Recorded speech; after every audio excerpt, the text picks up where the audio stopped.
What's up, YouTube? Enjoy the analysis I did for Andrew. It's definitely an advanced tennis serve technique video. I think everyone will find benefit from it. But if you're really trying, if you're not a high-level player yet and you're really trying to learn how to serve, check out my whole serve course down in the description. Also, get in touch with me. Shoot me an email, jeff@jefflewistennis.com if you want your own serve analysis done. And please like and subscribe. Enjoy the analysis.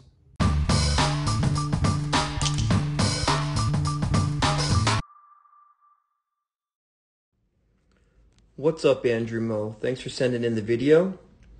You wanted specifically help with your first serve. He said it's not going too well, but I think I'm going to show you by the end of the video why I wanted you to also send me your second serve as well. But just real quickly to go into your problem with the first serve, but then I want to get into a little more detail why I think you have the problem. But essentially, you lay your wrist a little too far open back here. So you can see how you have kind of too much curl on the back of your wrist. I don't think you're quite on continental grip, which is fine. But basically at contact, you're going to have to make a wrist snap back to get that wrist in the right position. Now, this is my first serve. This is a very flat first serve I'm hitting on the right side, by the way. And you can see how I still have the wrong side of the racket coming around to the ball, whereas you've kind of already started to cheat pull those strings towards the ball a little early. So you're laying it back and you're really trying to hit it flat, I think. And that's just not necessary because you're going to have to make a lot of calculation. I'm going to explain on court why that little bit of lay open right here, Andrew, is really hurting your first serve. Andrew, always nice to hear from you. Thanks for sending in the video. So what I want to show you is, like I said in the first analysis, now we're going to go back and I'm going to show you again, because this wrist layback you don't do on your second serve. So it's something you think is unique to the first serve. Maybe it's something someone told you is that you should lay your racket back and pop it. But actually, Andrew, one of the reasons you use a continental grip isn't just because it allows you to get spin. If I naturally let my body uncoil, the wrist should be straight to not have a lot of adjustment. So if I put the racket in my hand in a position where it points the strings in the right place, it's going to be a continental grip. But if I go like this, when I get to here, I have to make a motion and recruit not muscle, but ligaments and tendons to try to snap that racket face right. And that's just too tough. And so whatever benefit you think you're getting from it is unnecessary. The real difference between the first and second serve is much more slight than that.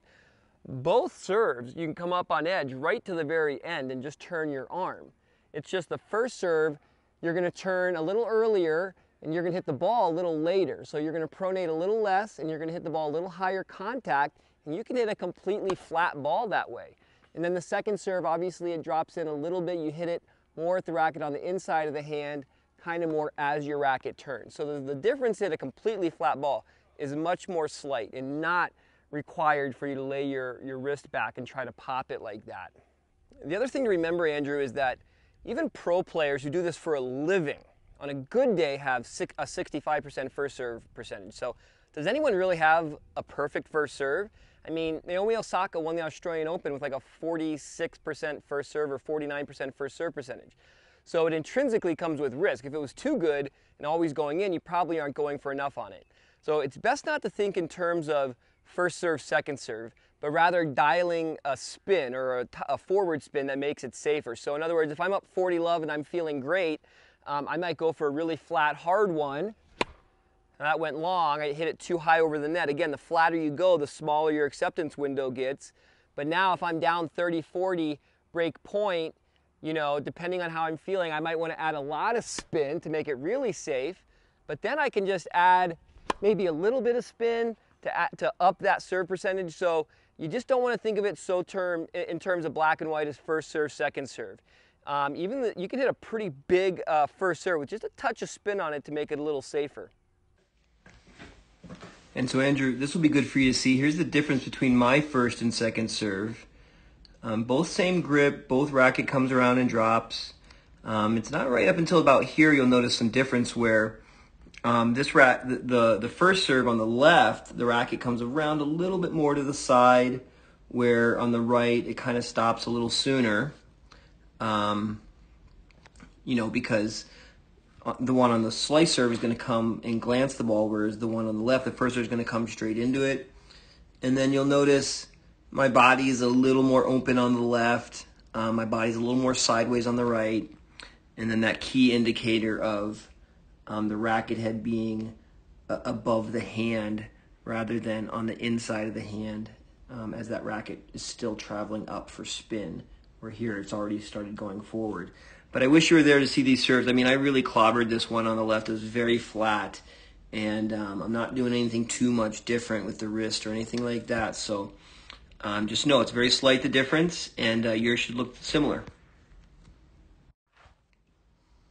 Now to compare your first and second serve, Andrew, this is why I think it's going to be an easy change for you, and it's just a false perception because your second serve on the left looks really great. You're doing everything right there, unless you are trying to snap your wrist on that as well. But you tell me if you like your second serve, if you feel like you can swing fast and hit lots of spin and still get it in.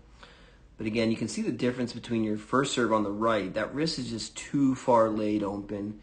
And it's just going to take too much timing. And it's just a very, very flat ball. So just don't be surprised if you're not hitting it in a lot. I mean, it takes tons of practice. And even once you fix this wrist layback issue, your first serve is something that you want to practice a lot, but you don't want to rely on. And you want to have those varying amounts of spin to really dial it in and see how safe it needs to be. But other than that, your serve looking good, buddy. I hope that helps. Let me know, and I hope it helps some other people. All the best.